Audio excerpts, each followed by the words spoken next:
Hi, everybody. Hello. Today we are talking with Sheila Keneally.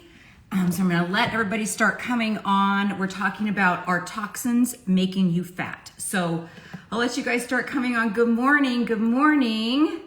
I know I'm never on at this time. This is not my normal time for my lives. Let me see if I can get Sheila on here. Yes. Okay. Let's see. Good morning, everybody.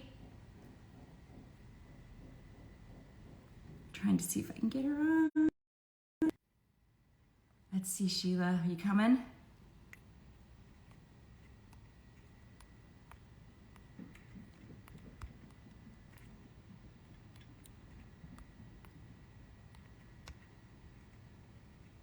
Oops. Invite. Okay. I'm going to get a little cup of tea while we're waiting.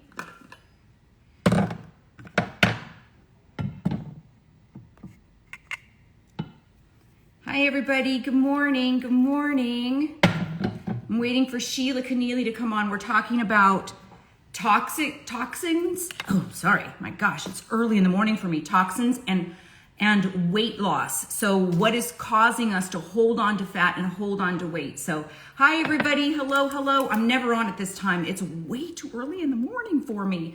Let me see if I can I'm going to invite Sheila one more time. Let's see if I can get her on here.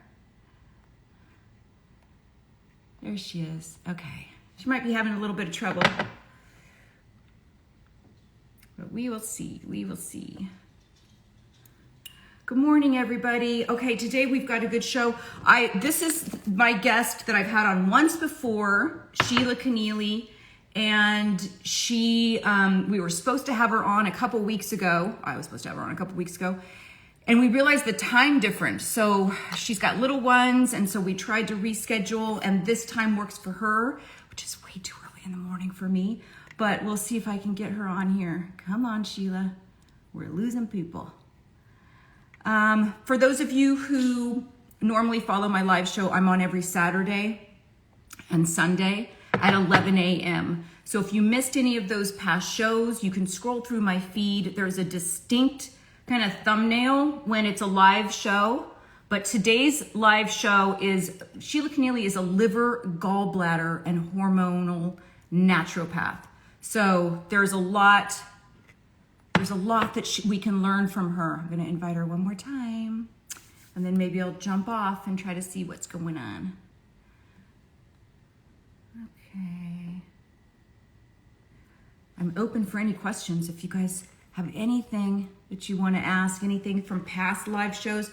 My last live show, what did I do? Oh, I did it on at-home cellulite treatments, which you guys... 90% of women over the age of 50 have cellulite, so it is nothing to be ashamed about. But I do have some at-home treatments that deal with the health of the skin, and how do you get your skin behaving like it did when it was younger. And when you do that, when you do the biohacks of the skin, what normally happens is you've got more youthful looking skin, including a reduced amount of cellulite. So there are some at-home things that we can do. I'm not sure where Sheila is. Let me see if I can get her one more time. Thanks for being so patient, everybody. Hi. Hi, Claudia. Good morning. For those of you who normally come to my live show. Oh, she said, I'm here. Let me sign in and out. Okay, yeah, I'm not getting you. Let me see, Sheila. Maybe I can just go live with Sheila. Let's see. Come on, Sheila. I'm going to invite you one more time. Invite. Okay, Yay! I was sitting there. I'm so sorry. I was sitting there like trying to join, but it wasn't working. So I'm glad we made it, and I recognize it's so early for you, Darnell. So thank you for coming on at the time. Last night we were going back and forth, communicating back and forth, and we were trying to determine, am I really going to do this? Because this is super early for me. And Sheila literally said, get some sleep. It was right after that text. I'm like, okay, I'm going to get some sleep. Good morning. Hello. So tell us about the time difference a little bit. Sheila, tell us a little bit about you. I know that you are a liver, gallbladder, and hormonal naturopath. Yeah. What does that mean? How do you get to do Sure. that? Yes. Okay, so I'm based in France. I'm an American, but I'm based in France, and I work online with clients around the world. So I am a naturopath. I hold a naturopathy degree as well as a health science degree, and I specialize in liver and gallbladder and hormonal health. So hormones are really but a symptom of deeper dysfunction that often originates in the liver, in the gut, in the gallbladder, in our fat tissue, which we're going to discuss today. So having traversed gallbladder issues myself I'm only 41 years old, and I'm really healthy, but I traversed gallbladder attacks and stones and sludge and dysfunction. So it led me down a path very passionate to support women to keep their gallbladder. And that's very down the mountain, you know, like I try to catch people a little further up the mountain where they're having weight loss resistance, where they're having hormonal imbalance, where they're having fatigue, because that's where we can do a lot of prevention. And not everyone is going to develop gallstones, but a lot of those are risk factors for developing gallstones. So I try to educate and support women wherever they're at on that journey. If they're high up on the mountain and they're just worried about weight, or if they're at the bottom of the mountain and they're avoiding surgery. Okay, so it's so coincidental that I have you on the show because about this particular topic, because I've got 3 children. My oldest is 28. Yeah. And my oldest has just gone through probably the hardest 6 weeks of her life because she's now suffering from gallstones. Yeah. And it took a lot of tests to figure that out, a lot of ultrasounds, a lot of pain, a lot of people thinking that, you know, she's just having cramps or something else is wrong. She has gallstones, and now she just had a double MRI. So they're trying to figure out, how do they take them out? Do they dissolve them? She's 28, and it's starting. I think that these types of things, because of our diet, it's starting much earlier. So can you kind of explain, I think maybe the types of toxins and things that we're exposed to at an earlier age and more than we were like 10 years ago? Of course. What's going on? Yeah, I mean, in your daughter's case at 28, I see a lot of that in clinic, and there's a lot of root causes. You know, it's not just the cholesterol production at the liver. There's a lot of reasons as to why you have that supersaturation of bile, which we're going to discuss today. One of them is environmental toxins. They absolutely do disturb liver function and can create gallstone formation. But this could be another show, and it's something I'm very passionate to discuss, all of these root causes of gallstone formation. But yes, so environmental toxins, are they making you fat? Are they the thing that's holding you back, really? So I've heard a lot about environmental toxins. A client asked me yesterday, and she wanted to know how to get rid of them, and can they actually be contributing to her weight difficulty and even to her type 2 diabetes that was developing. The short answer is yes. Bisphenols, phthalates, heavy metals, and other obesinogens. So these chemicals are actually known as obesinogens. They disturb your endocrine function, normal, healthy endocrine function, which results in weight gain. We know this. So since the Industrial Revolution, there's been over 80,000 chemicals introduced into our environment. And during this time, we have seen epidemic levels of obesity and metabolic diseases. So these toxins, they disturb our endocrine system, and they disturb our fat cell function, actually. They change the size, the lifespan, and the function of our fat cell. So they actually create weight gain even with a normal calorie diet. Like, there's a lot of research that has demonstrated that an exactly same calorie diet in 1982 with the same macronutrients, so protein, fats, and carbohydrates, it produces a BMI today that's 2.6 points higher than it was in 1982. Okay. So we have, there's a lot. Hold on one second, because that is so much to unpack. So what you're saying is the same calorie diet from our mother's diet, the same calorie, it wasn't filled with as many toxins as it is now, and those toxins with the same calorie diet are causing us to change the type of fat cell and hold on to that fat cell and resist any sort of fat loss. With the same calories, it's just the toxic load. Am I hearing that correctly? You're absolutely right. I mean, there's really significant research that has studied like over 600 people for 2 years and measured the amount of forever chemicals. These are a group of chemicals that once we're exposed to, we never actually can get rid of. And what this study demonstrated is that the amount of PFAs, which are forever chemicals, that we have in our cells and in our bloodstream indicates our body's willingness to give up fat in the first place, and also whether we will gain that weight back.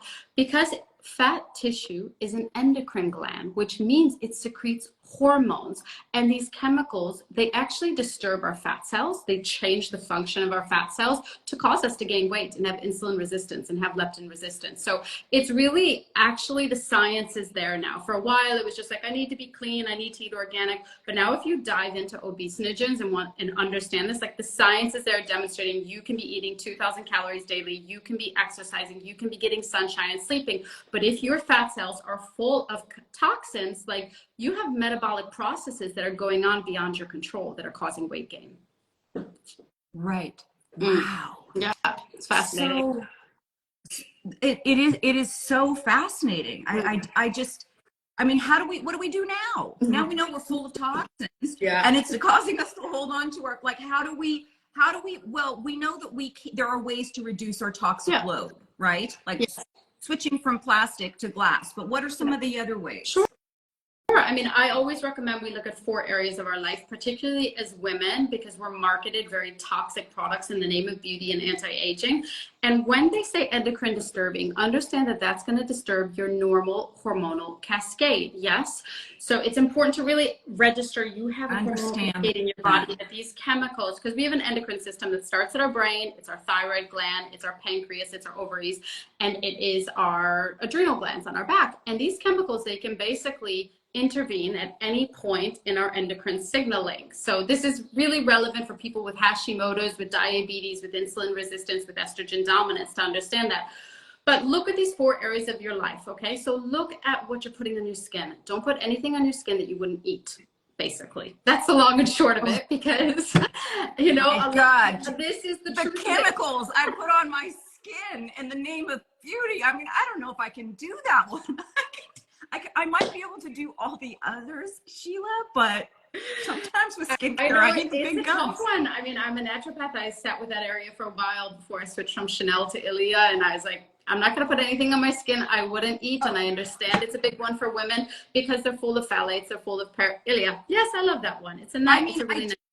I do have a lot of cleaning products, and I have switched over a lot of stuff. But like when we're talking about, you know, active ingredients like retinoids and vitamin C's and things like that, I do not dare even look because I don't want to give up my products. Yes, I understand. But you know, it comes at a cost. And for women that are dealing with thyroid issues or that are dealing with metabolic disorder and they can't lose weight, or they have hormonal disturbances that they cannot come right, they need to understand that these products contribute to their toxic load, okay? And they really make a difference. So in terms of skin, obviously ewg.org/skin deep is a fantastic database. You can bring your products there, you can type them in, and it will give you a rating on it, and it will give you suggestions for what to buy and where to buy. So ewg.org. Let's say that again. ewg.org/skincare. Yeah, that's your environmental working group. It's a fantastic resource for Americans in many ways, but you can put your products on there. So in terms of skin, obviously essential oils, coconut oil is fantastic, and being conscious of endocrine disturbers. You know, your skin eats what you put on it. So don't put anything on your skin you wouldn't put in your mouth. So there's that. And then in the kitchen, so we're cooking a lot in the kitchen. We're using different products. You mentioned plastic. I want to mention Teflon. It's a carcinogen. It impairs liver detoxification. Part of the reason why we gain weight with toxins is because our liver is so overburdened. We are exposed to pharmaceutical, environmental, and dietary toxins at unprecedented levels. And now your liver, imagine it like when you're sitting behind a desk and you just have papers stacking up and work stacking up. You get inefficient and you put those papers into a filing shelf for later, to do them later. The liver does the same thing. It deals with the toxins it can, it stores what it can, and then it shoves the rest into really important organs and into our fat tissue. And this is where obesinogens, it doesn't stop there, because once these toxins, they get into your fat tissue, like I said, they swell the fat cell, they increase the lifespan of a fat cell from 10 years to up to 20 years. What are the implications of having fat cells that live 10 years longer? So I mean, and they also, they mess with insulin signaling. So you will have trouble managing your blood glucose levels if you have all of this fat tissue that is full of toxins. It messes with that signaling. So minimize the exposure. I went to Teflon in the kitchen. That's a big one for me. I think just buy one stainless steel pot and try to start cooking in clean cookware, because you're heating that pan and you're getting a lot of vaporization into your food, you know, of Teflon. which is a carcinogen. Yes, and then which water. is a forever chemical, correct? Forever Teflon. chemical. It's a forever chemical. Yeah, I mean, I have a lot of infographics. I can't pull them up right here, but these are chemicals that, you know, so flame retardants, Teflon, the inside of popcorn bags, the inside of pizza boxes, mascara, nail polish. These are chemicals that once we're exposed to them, the only way to get rid of them is by giving blood. And now babies are born with 287 chemicals in their umbilical cord before they even put foot on this earth. So you can imagine where that number is going from there. So like, it's sort of like, this is like a cry for women our age, because we have so many endocrine disturbances now, and it just seems to be growing, and estrogen dependent cancers, but also for our youth. Like you mentioned your daughter having gallbladder disease at 28 years old. Like, toxicity is a factor. Liver health is a huge factor in gallbladder disease, you know? So it's really, we need to bring mindfulness to this for us, but also for our children. Right. Okay. So let's specifically get into fat loss and chemicals, because that is like a little bit more difficult to wrap your head around. I mean, it makes complete sense that if the chemicals extend the life of a fat cell, then, I mean, that makes sense that we're going to hold on to fat more. Yeah. But how exactly is it disrupting, let's say, for example, insulin, and how is it, explain a little bit deeper into the metabolic health and the chemical. Yeah, I mean, so I explained that your liver will store toxins in your fat cells for safekeeping. Yes, to keep them out of the bloodstream. So once they're there in the fat cell, they swell the fat cell, making it larger.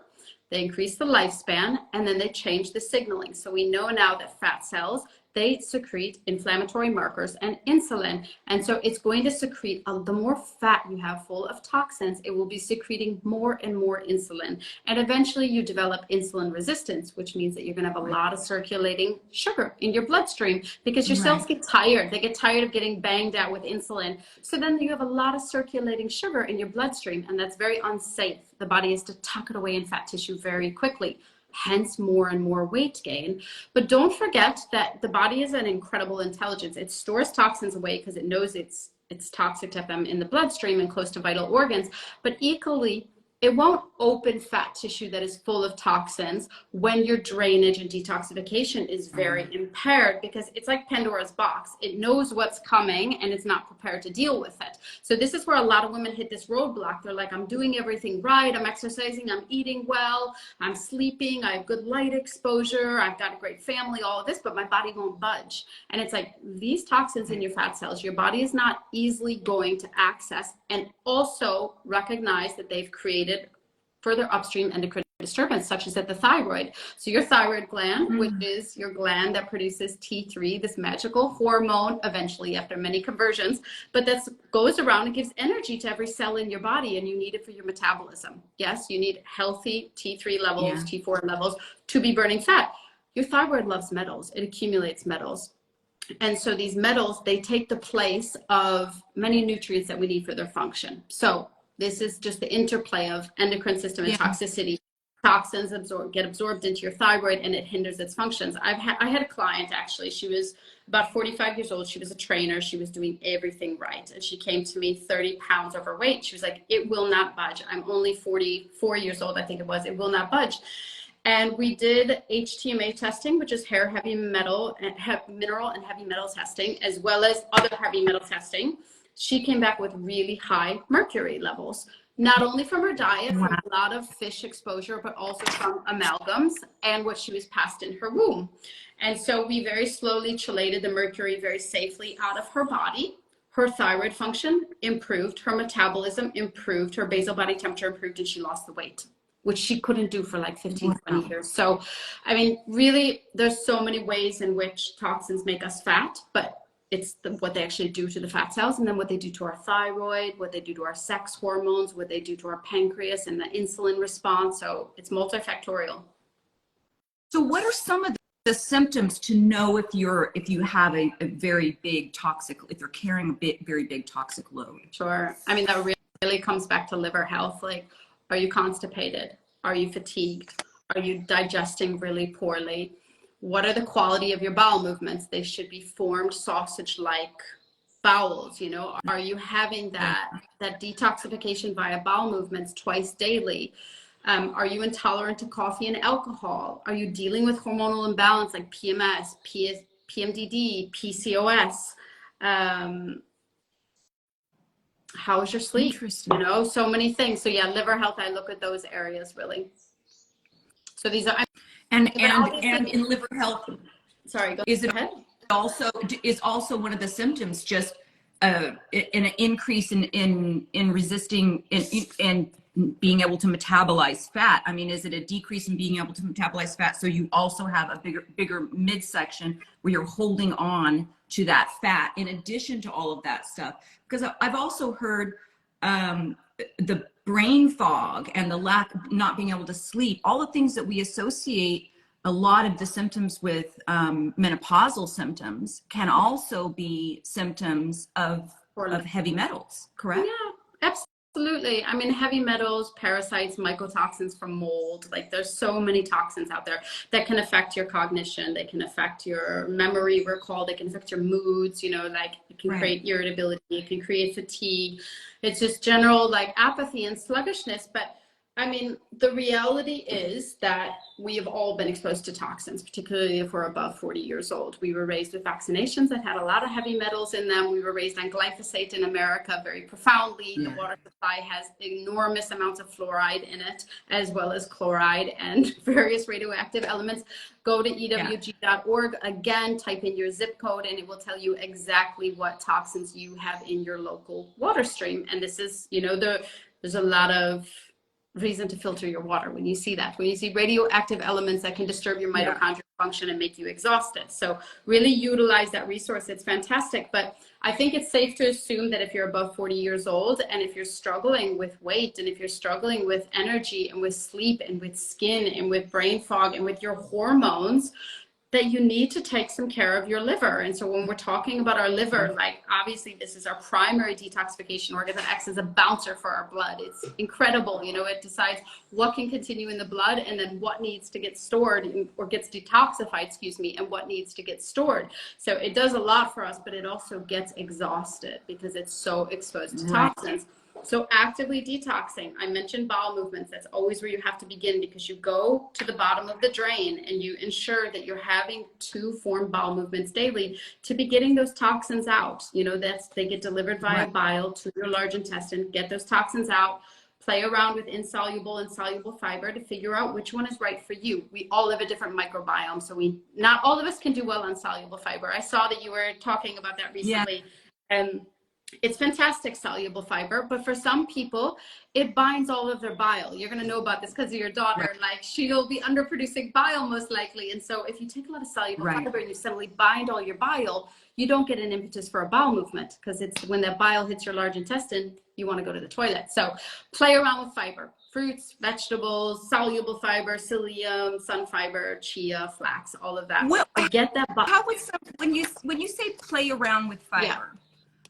Because like you said, not everybody can handle soluble fiber. How would you suggest doing that? Starting very, very small, I'm assuming, but how would you suggest doing that so that you're not causing more disruption? Yeah, well, insoluble fiber, which provides bulk for our stool and actually provides bulk and volume so that our colon stretches and gets impulse to have a bowel movement, is your fruits and vegetables. So just like include daily 6 vegetables, yes? And pay attention to which ones support your bowel movement. Maybe it's kiwis, maybe it's prunes, maybe it's potatoes, maybe it's asparagus. Brassicas work quite well for me. So it's like everyone has a different need for insoluble fiber. So figure out which ones, but aim for about 6 fresh organic vegetables daily and pay attention to how you respond. And then with soluble fiber, I start very slow. I start at probably like sometimes 2.5 grams of soluble fiber daily because I deal with a lot of gallbladder, liver, and hormonal issues, and I don't want to bind up all that bile because bile is it's the most toxic fluid in our body, and that is our greatest chance of detoxification. So it's fantastic to bind it in your large intestine, but you need to have the bowel movement. Otherwise, it just gets reabsorbed by the colon wall and makes its way back to the liver and recirculates, and then you have the same toxins circulating. So 2.5 grams of soluble fiber, the one that Darnell recommends, or sun fiber, or chia, linseed, oats, beans work for some people, but you have to move around and figure out what the dosage is that's exact for you, short of working with someone that's going to support you like myself. Right. Wow. Wow. Just it's fascinating. Okay. Besides going to the bathroom, though, what else can we do? Never forget that your liver is designed to detoxify. So as soon as you minimize the toxic load coming in, you're going to free it to start working through some of the backlog. Yes. So beyond that, I turn to minerals. So phase 1 and phase 2 detoxification are what are called mineral and nutrient dependent. You need amino acids. So eat your protein, eat varied protein to make sure you have the amino acids that are necessary to conjugate toxins in phase 2. Yes. So just protein, 30 grams of protein at each meal. We need this for blood sugar regulation anyways. You also need B vitamins. Now this is not as easy because some people need methylated B vitamins, some people don't, and some people don't do that well on them. So B vitamins, I like to do them individually. I'll take like B12 alone. I'll take B1 alone just to see how clients respond, because B vitamins are very therapeutic. But just remember your liver needs B vitamins, okay? And you can play around with them individually. Yes, they're not that expensive. Get a bottle of B12, take a drop, notice how you feel with it. How you feel should be your barometer for whether you continue something or not. Don't suffer through anything, really. It's like, because I often see that people speed up detoxification. So they're detoxing far more than they're actually draining, which is why I start at the bottom with the plumage at the bottom, you know? And said, okay, so I said amino acids, I said B vitamins, you need vitamin C for phase 1 and phase 2, liver conjugation. I do love brassicas for phase 2, estrogen conjugation. And then I do mineral balancing. Explain that a little bit more. Explain the phase 1 and phase 2, because I'm sure that there's not everybody's familiar with that. Sure. Explain what you mean by phase 1 and phase 2 detoxification. I mean, essentially, your liver is transforming toxins into less toxic form in phase 1, and then it is binding them, like metabolizing them to be water soluble in phase 2. And certain toxins go out via your kidneys, certain toxins go out via your skin. Those are less efficient pathways than the bile pathway. So with cholesterol, your liver will then bind the fat soluble toxin to cholesterol, put it into bile. That is really the golden detergent of our body that cleans our small intestine. It cleans our liver. It gets rid of toxins. It digests fat. It digests food. And then that goes out by the small intestine, large intestine, and feces. So there's phase 1, phase 2, and phase 2.5. Phase 2.5, that bile flow is so important, because imagine it like plumbing. When you're blocked up, it doesn't matter how much detoxification and conjugating you're doing here, you're blocked up. And so then you push phase 1 and phase 2 with glutathione or with DIM, and you're pushing it with B vitamins, but you're not draining properly. It's not actually getting out. And that's where I think we're at right now as a society, because of the toxic load, because of how many people are actually constipated. Like, we need to be really focusing on getting it out at the bottom, working on that bile flow, minimizing our toxic load. And so I wanted to move into mineral balancing. This is what I do in clinic, and this is where I see tremendous results, because minerals are the spark plugs of life. Like, they're involved, they're cofactors for so many enzymatic processes in our body, including detoxification. So these phases are dependent on minerals. They're dependent on zinc, on magnesium, on iron, on molybdenum, on selenium. And when you do this testing of the hair, so you take little samples all over, 6 little samples of your hair, it's going to show. You just pluck 6 hairs out Yeah, and so send you it take in. a scissor, you'll take 6 little samples of your hair. Yeah, it's all done very precisely. Like, there's instructions and everything like that. And so what it actually shows is your mineral levels and your toxic metal levels. And we talk about toxic metals: mercury, lead, cadmium. These are all disturbing our endocrine system, disturbing our thyroid gland. And so this shows us what our body is excreting. And so with a professional such as myself, like, minerals, I can interpret minerals. They need to be in ratios. Yes. So like potassium and sodium, it needs to be in ratio. And if it's not in ratio, you'll feel exhausted. You will have really low vitality, because it corresponds with your adrenal function. Equally, there's minerals that correspond with your thyroid function, with your sex hormones, with your detox capacity to detoxify. So I rely heavily on minerals, because I find people get tremendous results. So what if you were to say, what are your top minerals? Is there like a mineral, like sometimes they'll do like a mineral, like a trace minerals that are liquid, that have all of these kind of minerals. Are there anything like that that's like a one-stop shop? No, there's not. There's not. There's really not. not. I'm sorry. And I never use multivitamins for that reason, because there's a lot of things that one person doesn't need in them. That person doesn't need copper. That person doesn't need vitamin A. That person doesn't need B6. No, but what you can do is you can address your electrolytes, magnesium, potassium, sodium, and you can be sure that you have sufficient amount of magnesium, potassium, sodium, zinc, yes. With magnesium, because I do a lot of testing, I see that magnesium chloride cream brings cellular magnesium levels up more than any other type of magnesium. Magnesium glycinate, and yes, you were going to say the cream, magnesium cream. Yeah, magnesium chloride cream. Yeah, I find that it's actually what gets cellular magnesium levels up and brings its counter mineral calcium down, which gets really elevated from vitamin D and creates a slow thyroid. Yes, very high, copious amounts of vitamin D elevates our calcium, which then impairs our thyroid function.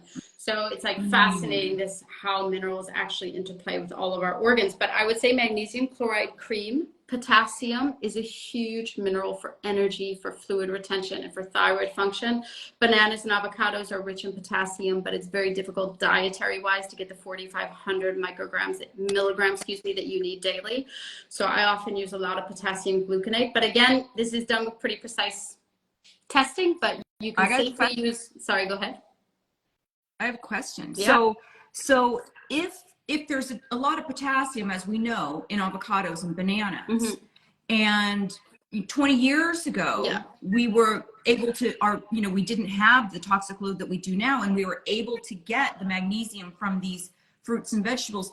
Is it the changing of the way that these are farmed and the depletion of the nutrients in these vegetables, or is it the toxic overload that we're not able to get as much as we need in order to detoxify from this large load we're now carrying? So what has changed? Or maybe it's both the load that we're carrying is changing and the quality of our food has kind of decreased.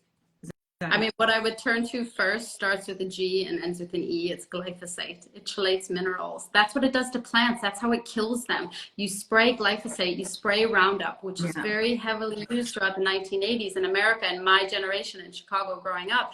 And it chelates minerals from the plant, and that's how it kills it. And it does the same thing in our organism. It chelates minerals. So we're exposed to these chemicals that are so intelligent at killing. They do the same thing in our body. And then equally modern farming is very copper and phosphorus dependent, and so it strips magnesium from the soil. Selenium is like no longer existent in the soil. There's regions in China that have 0 selenium, and they have the highest thyroid disorder, Hashimoto's and hypothyroidism. So like minerals are just the backbone of our health. They're so important for hormones, so important for detoxification, digestion, all of this. Yeah, so I really will. Yes, go ahead. I have a question. Somebody said, will magnesium help with Graves' disease? That was magnesium helps with everything, basically. We all need magnesium. But Graves' disease is hyperactivity of your thyroid. It's an autoimmune condition that your thyroid is overactive and you're producing too much. It results in anxiety and loose bowels and sleeplessness, and you can't really calm your system down. So with autoimmunity, toxicity is absolutely an issue, because our immune system gets confused between chemicals and self. It loses that regulation between self and pathogen when we're so bombarded with toxins or with Lyme or with mold that it can't differentiate, and then it will start attacking your own tissues. So there's a lot to peel back there, but magnesium helps with everything. Okay, I have another question. Can prolonged fasting help with getting rid of these toxins?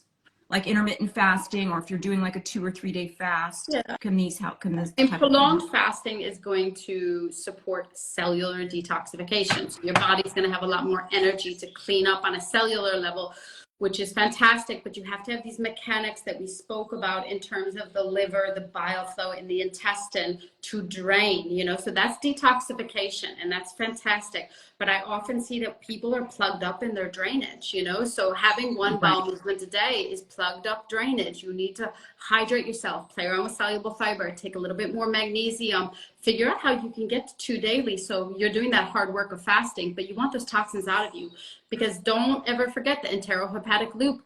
the toxins, they get to your large intestine and they get reabsorbed via the colon wall and they go right back to the liver via the portal vein. And then you're right back at square one. So I would work on drainage to begin with. I mean, there are products for drainage without a doubt. Like I use Cellcore quite a bit. They have really brilliant drainage products for your liver and your bile ducts, for your kidneys, for your lymphatics, for cellular drainage. And like, so I will rely on Cellcore products for drainage to support someone to get off the ground. And where would they find? Just go to Cellcore? Yeah, it's a practitioner product. So if you're interested in Cellcore, you can reach out to me. You have to work with a naturopath or a nutritionist to access these products, but I can happily give you my link. And I can happily give you my link. There's another question. How much magnesium do we need daily? And the second one is, do you believe in laxatives to help with bowel movements in order to get rid of the toxins? So those are the two questions so far. How much magnesium do we need a day? And do you believe in laxatives? Sure, I do believe in motility agents, laxatives, natural ones, without a doubt. I like magnesium oxide by, I think it's Planet Health. So it's an oxidized form of magnesium that really encourages bowel movements. It doesn't have magnesium stearate in it, which is a chemical that a lot of other ones have. I'll also use Cellcore's bowel mover because I don't want your colon to become dependent on these things. Right. But you can retrain your colon to have more bowel movements through taking a motility agent such as high dose magnesium or bowel mover. You have to get to the toilet because don't forget that your brain, it's part of the process. You've got to sit there and be like, it's time to go to the toilet. I'm ready to go to the toilet. Give your body that time and that impulse. Right. Because often we just train ourselves to go once daily in the morning as busy moms, and then we run on with our day and we forget about it. So I do believe in laxatives, bowel mover, and magnesium oxide, and not be, like using them, pulsing them in a way, like using them for 3 days and then not for 4 days, and just trying to sit on the toilet to give yourself that neural response. Okay. Somebody asked you, what are your insights on PCOS? And toxicity. Wow. Yes, this is like unraveling PCOS is so fascinating because obviously we have high androgens, we have inflammation, we have insulin resistance, and we have weight gain. And this is the perfect storm for fat tissue, for adipose tissue that just won't move. And there's a lot of research that shows like the chicken is actually toxicity that sets you up for all this inflammation, insulin resistance, and then you develop the androgen profile. I work with a lot of PCOS clients, and I see that it comes down generational lines. And in the back of my head, I'm going, what toxins have been handed down through these generational lines to create this tendency for androgens, which are male hormones? Because what's actually happening is their body is converting their estrogens to testosterones, like whereas a typical female profile has more estrogens. So what do I think about PCOS? I think heavy metals. I always go to heavy metals. I see a lot of lead, a lot of mercury, a lot of cadmium. Obviously insulin resistance, so I plug in continuous glucose monitors. We're going to go into the diet. We're going to go into detoxification. And there's 4 types of PCOS, so it comes down to me understanding which type you are. Yeah. We're still looking for, somebody's still looking for the amount of magnesium. Do you suggest it for a daily supplement? Well, because I suggest magnesium chloride cream in baths, I suggest that you would apply cream twice daily. Just lather your legs, lather your feet, watch for bowel tolerance. So magnesium, we all have different amounts that we can tolerate and amounts that we need because we burn magnesium with stress. We burn magnesium with toxicity. This is a really important point, Darnell, for the audience, is that your body can't differentiate between stress. It can be chemical stress, it can be psychological stress, it can be physical stress from imbalanced blood sugar levels, it can be stress from not sleeping at night, from workplace, from glyphosate exposure, from using Ajax, from picking up the dry cleaning. But all stress upregulates the production of stress hormones. And now this creates lipogenesis, the production of fat cells. So my point here is that the body can't differentiate between stress, and all of those things burn our magnesium. It burns our minerals profusely. So the way that you know that you're getting close to the amount of magnesium that is good for you is your bowels start to get a little bit loose, and then taper it back. Go back a little bit to your bowels. That's exactly what I love that. I love that because everybody's body, so I hope that answers the question. Everybody's body's different. What you need is different depending on what you're also eating. So I kind of always adjust my vitamins. But when you know when you're having too much magnesium, when your bowel starts getting a little bit loose. Yeah. That's a good indicator. And then bring it back. You don't want to be at that point, And then bring it back. You don't want to live in that loose, No, and also use different forms. Like I say chloride because I find it works really well, but glycinate is good, threonate is good. Like it's not bad to come in with different forms because you know the body is so incredible, and to actually get these crude minerals into your cells is really it's a big job. So I think it's good to switch forms because your body can get a little bit tolerant, it can get lazy. So change forms every now and then and notice how you feel. Magnesium should support your nervous system, it should help you sleep, it should help healthy bowel movements. You should feel good from what you're taking. Right. Somebody just asked, does your body absorb magnesium from Epsom salts? Absolutely. So if you had like an Epsom salt bath. Yeah, absolutely. That's why it makes me so tired. Yeah. And magnesium chloride baths, same thing. It's just like Epsom salt is magnesium sulfate, and then there's magnesium chloride flakes. You can do both of them. I like magnesium chloride because sulfate can get a little bit touchy for people, but definitely get into the bath. So for some people, that is the absolute way that they absorb it. And so I have to talk about water here. We touched upon it briefly. Please use ewg.org to look at the toxins that are in your water. Home water filtration systems are not that expensive anymore, and if you can't get that, there's desktop filtration, you know, so that you're at least drinking reverse osmosis or filtered water in some sense. Because I think about the fact that you're bathing in Epsom salts or in magnesium chloride, but then you're bathing in all the toxins that are in that water. You can actually just buy bath filters, you know, that will filter out toxins that are not that expensive. There's a lot of options now. So somebody just said MRI heavy metals, how can we eliminate them faster? Water, right? I just down the water. What do you think? MRI heavy metals. Yeah, when you had an MRI. You get like, they'll give you like an MRI, you go into the doctor and they'll do an MRI on something, and they'll do it with contrast. So they put in this, you know, fluorescent stuff into your veins that helps your organs show up. How do you get rid of that quickly? I always go to my fiber supplement. So if you want that link to the fiber lean supplement, I do that, and I just down a bunch of water. Is there anything else you do? You nailed it, Darnell. It's binders. It's intelligent binders. So your soluble fiber works for you. Cellcore has a lot of, so binders essentially are fulvic and humic acid that are going to be able to bind to toxins, bind to radioactive iodine or whatever they've used in that. So use a binder. Cellcore has various binders. In that case, I would probably use biotoxin, but you know, their soluble fiber is a binder. It is an actual binder. Then there's other intelligent binders from Cellcore. Charcoal is one of the oldest binders that's existed on this earth. I don't use it a lot because it constipates people. It binds up too much bile. But if you happen to be someone that has 3 to 4 bowel movements daily, you could probably get away with using charcoal because you'll have enough bile that it won't bind all of it, if that makes sense to you. So remember that we want to have enough bile to have a bowel movement. But I use Cellcore binders, and I would suggest that you use a binder to get those metals out of your body quickly. Yeah, as well as hydration. So binders and water. Yeah. Binders and flush it out. So I like that. Okay, so what kind of testing is it? How do we know, besides just based on how we feel, what kind of testing is available to know if we've got like heavy metals that are need to get rid of? Like what are the testing that's available out there?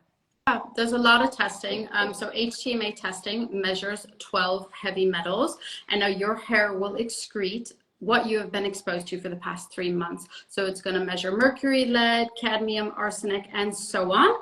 And now the thing with metals that we need to understand is they're heavy. That's why we call them heavy metals. So they take priority at receptor site where iodine should be, or where selenium should be, or where magnesium should be. So with mineral balancing, that's how you knock metals out of the receptor site. You take its antagonist mineral to knock it out. And we see this a lot at the thyroid with mercury, or with, at the thyroid, we see this quite a bit. It accumulates metals, and so we use their antagonist minerals to knock those metals out, and they're quite heavy, so you need a good whack of the antagonist mineral. So HTMA testing is what I find to be the most accurate and efficient.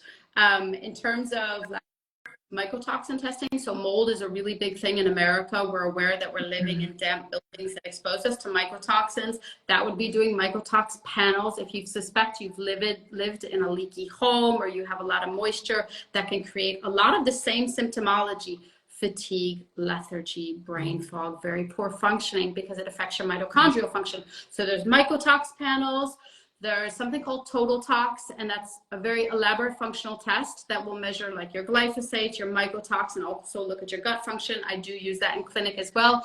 But I would say that what I use the most and what I find to be the most effective is mineral balancing and looking at the heavy metals, because there's a food chain, there's a priority of treatment, and heavy metals are at the top. They come before many things. So I address heavy metals and minerals before I will go into parasites or into viruses or into fungi and stuff like that.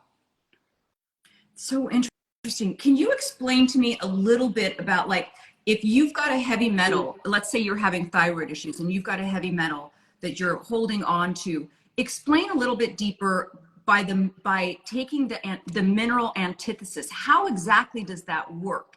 It's you're hitting it hard and then it's binding to that metal and bringing it out of the body. Can you explain that a little bit better? I mean, we really just measure it by urine output. So like when we take the antagonist, we see that the body is chelating out that heavy metal, like lead, cadmium, arsenic, mercury, copper. I see so much copper dysregulation, and the antagonist to copper is zinc.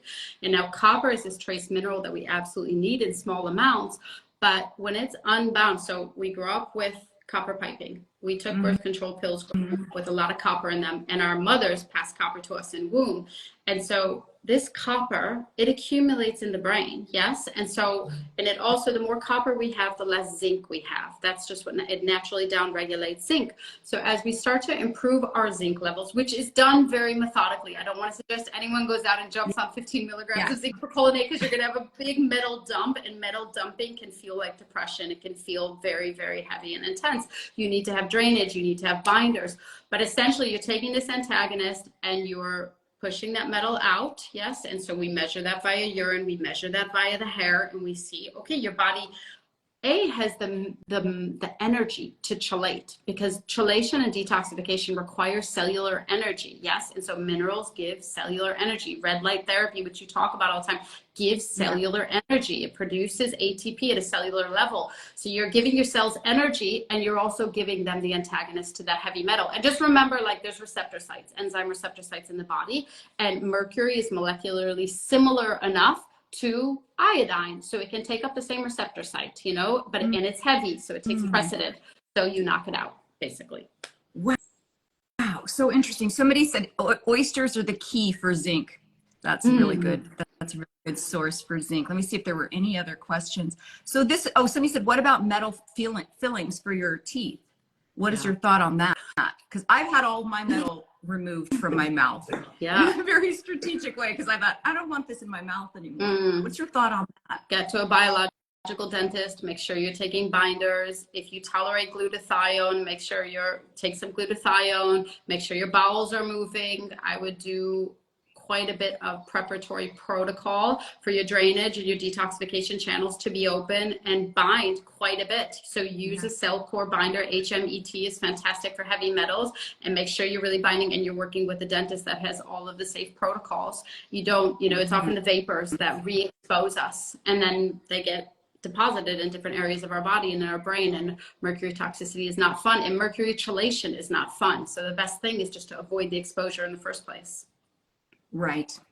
Yeah. Well, some of us, like, I think they were putting metal fillings in people's teeth our whole childhood. I'm 55, so it's been a while, but then to go back in and take all of those out, you could expose yourself even more to heavy metals if you're going to a dentist who's not doing it properly, who's not equipped to do that. I had the same thing. I'm 41, and in America, I had amalgam fillings. I had metal fillings, and I had them taken out here. So what I'm saying is just be conscious that your drainage and detoxification is working. Take a lot of binders and work with a dentist that is actually certified biological and will have the rubber dam and all of the protocols. And it's often the vaporization where they're drilling in there, it goes into the air, and then we reabsorb it, so it's sad for them and it's sad for us. So just don't take it lightly, but don't take your dental care lightly in general. Take good care. And I think this is why I think it's important, if you feel like you're suffering from these kind of things, which all of us, if we're living on the planet, we all have a toxic load. But if you feel like your body is not naturally kind of dealing with that, how important is it to seek professional help with this? Like, could you try to do this on your own and do it quite wrong? Yes, absolutely. And I think many of us did that for many years, whether we're practitioners Yeah. or personal, but yeah, absolutely. I mean, it just brings me back to minerals. Like, you don't want to just jump on copious amounts of single minerals because they really work in tandem with one another. And for example, if you think, oh, I had the copper IUD and I want to take a lot of zinc, you're going to cause a lot of copper dumping, and that's going to feel horrible neurologically. And it's going to probably put you off of doing the entire program. So it needs to be done very intelligently. In the wins that you can have when, for example, you start taking selenomethionine, which is Yeah. selenium, and it's a great absorbable form of selenium if you're deficient, like the resiliency you'll have in your body and the metabolism boost is incredible. So it's like, it's worth it to work with someone that's going to be able to look at your overall symptoms and make priority, because like I said, you often have to drain before you detox. So don't go in and start detoxing hard and fasting for long periods or doing parasite cleanses or heavy metal cleanses until you've really worked on your drainage for some period of time and restored minerals. Yeah. Yeah. Mm. Okay. So really fascinating. For somebody just came on and said, I didn't know you were doing a live. I'm never on this early, and I'm never on a weekday, but Sheila is living in Paris. And so we had to work out a time, and I felt that this information was so important because I think that people, they don't know why they're feeling bad. Yeah.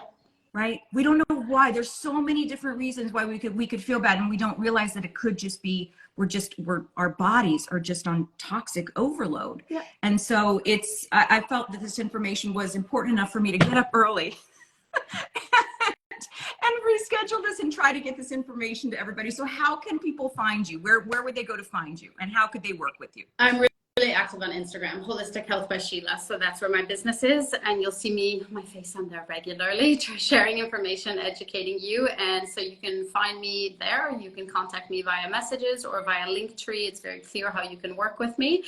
And yes, Darnell, I'm so happy that you diffuse this information. So just bringing back to we're here for weight loss because it's an epidemic, obesity and metabolic disease. Yeah. So just to clarify, when clients come to me and they're overweight, it's there's one of two reasons. Either you're eating more than you actually need. Thermogenesis still applies. We can't be eating 4,000 calories when our body needs 2,200. The other reason is toxicity, disturbing your endocrine glands, disturbing your fat tissues, and preventing weight loss. So it's covering these two, being conscious of what we're eating is extremely important, but as well, not letting toxins burden your thyroid glands so that you can't actually eat and that you're gaining weight and you're swelling from everything. That's not really a nice way to live at all, and I think you could probably speak to menopause, that it just actually gets a bit more tricky with our metabolism as females as we age. Yeah. It really is. It really is. I thought it was so interesting the way that you described how your liver gets overloaded and how the toxins are stored in the fat, and insulin resistance then can happen. And it just reminds me of the live that I did a couple weeks ago on keeping your blood glucose level stable, right? And so if we're spiking our blood glucose level and our toxicity is really high, we're just sucking all of that stuff to store in our liver as fat, and it's just ruining our whole metabolic health. And it's fascinating the way that the toxins, when it comes with fat, are really it coincides with what we do with excess glucose, and both of those it's difficult to have blood sugar regulations with a sluggish liver. Your liver is very integral in blood sugar regulation. So if you're toxic, you have a sluggish liver, you have a burdened liver, and your liver is integral for blood sugar regulation. And yes, absolutely, because we know fat tissue messes with insulin signaling. So the more fat tissue you have, unfortunately, the higher your insulin levels are going to be, and you're going to have insulin spikes and you're going to have glucose spikes. And it sets us up for a lot of metabolic disease, including obesity, cardiovascular disease, high cholesterol, high blood pressure, all of it. So it's the weight is obviously important, whereas, we have eyes, we're aesthetic to a certain extent, but fat tissue is actually indicative of deeper metabolic dysfunction, excessive fat tissue, and it's catch yourself, don't get to the bottom of the mountain, catch yourself and try to get it as early as you can with prevention, and accept that we live in toxic times. Our kids are growing up in toxic times, and we need to be proactive about this. We need to be intelligent. I love it. I love it. Well, thank you so much for being here. Yeah, I'm going to post this, you guys, to my main feed after this, and then you guys can reach out to Sheila for help.